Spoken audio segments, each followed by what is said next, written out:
राधे राधे। जय श्री कृष्ण। जय एकादशी माँ।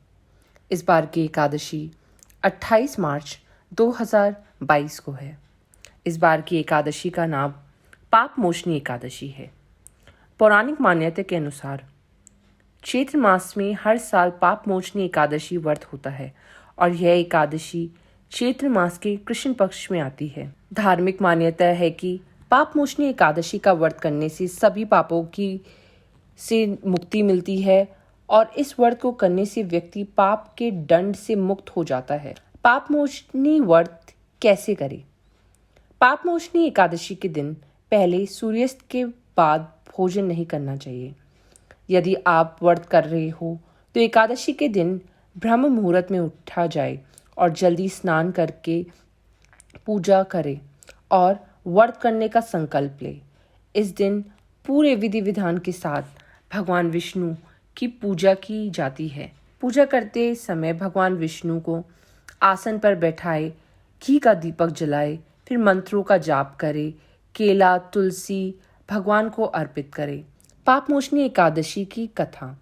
पुराण में पाप मोचनी एकादशी व्रत के बारे में वर्णन मिलता है। इसमें बताया गया है कि एक बार धर्मराज युधिष्ठिर ने भगवान कृष्ण से पापों से मुक्ति का उपाय पूछा था।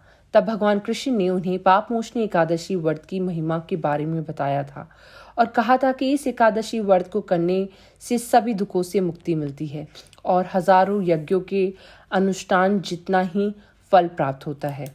प्राचीन समय में क्षेत्रत नामक एक वन था। उसमें अप्सराएं किन्नरों के साथ विहार किया करती थी। वहाँ सदैव वसंत का मौसम रहता था, अर्थात उस जगह सदा नए नए प्रकार के पुष्प खिले रहते थे। कभी गंधर्व कन्याएं विहार किया करती थी, कभी देवेंद्र अन्य देवताओं के साथ कीड़ा किया करते थे। उसी वन में मेघवी नाम के एक ऋषि ने तपस्या में लीन थे। वह शिव भक्त थे। एक दिन मंजू घोषा नामक एक अप्सरा ने उनको मोहित कर लिया। उनकी निकट का लाभ उठाने की चेष्टा की, इसलिए वे कुछ दूरी पर बैठ वीणा बजाकर मधुर स्वर में गाने लगी। उसी समय शिव भक्त महर्षि मेघवी को कामदेव भी जीतने का प्रयास करने लगे। कामदेव ने उस सुंदर अप्सरा के भू का धनुष बनाया, कात्यायन को उसकी प्रचंड बनाई और उनके नेत्रों को मंजू घोषा अप्सरा का सेनापति बनाया। इस तरह कामदेव अपने शत्रु भक्त को जीतने को तैयार हुए। उस समय महर्षि मेघवी भी युवा अवस्था में थे और काफी हष्ट-पुष्ट थे। उन्होंने योग्यवी तथा दंड धारण कर रखा था। वे दूसरे कामदेव के समान प्रतीत हो रहे थे। उस मुनि को देखकर कामदेव के वश में हुई मंजू घोषा ने धीरे धीरे मधुर वाणी से वीणा पर ज्ञान शुरू किया तो महर्षि मेघवी भी मंजू घोषा के मधुर गाने पर तथा उसके सौंदर्य पर मोहित हो गए। वह अप्सरा मेघवी मुनि को कामदेव से पीड़ित जानकर उनसे आलिंगन करने लगी। महर्षि मेघवी उसके सौंदर्य पर मोहित होकर शिव रहस्य को भूलकर काम के वशीभूत होकर उसके साथ रमन करने लगे। काम के वशीभूत होने के कारण मुनि को उस समय दिन रात का कुछ भी ज्ञान न रहा और काफी समय तक वह रमन करते रहे। मंजू घोषा ने एक दिन ऋषि से कहा, हे वृप, अब मुझे स्वर्ग जाने की आज्ञा दीजिए। मुनि ने इस पर भी वही कहा कि कुछ समय और ठहरो। मुनि की बात सुन अप्सरा ने कहा, हे ऋषिवर, आपकी रात तो बहुत लंबी है। आप स्वयं ही सोचिए कि मुझे आपके पास आए कितना समय हो गया है। अब और ज्यादा समय तक ठहरना क्या उचित है? अप्सरा की बात सुन मुनि को समय का बोध हुआ और वह गंभीरता पूर्वक विचार करने लगे तो उस अप्सरा को वह काल का रूप समझने लगे। तब ऋषि को उस अप्सरा का रूप काल का रूप समझा। तब ऋषि ने उस अप्सरा को एक काल का रूप समझा। इतना ज्यादा समय भोग विलास में व्यर्थ चला जाने पर उन्हें बहुत क्रोध आया। यथार्थी स्वर में मुनि ने अप्सरा से कहा, मेरे तप को नष्ट करने वाली दुष्ट, तू महापापनी और बहुत ही दुराचारणी है। तुझ पर धिक्कार है। अब तू मेरे श्राप से पाषाणी बन जा। मुनि की क्रोधयुक्त श्राप से वह अप्सरा पाषाणी बन गई।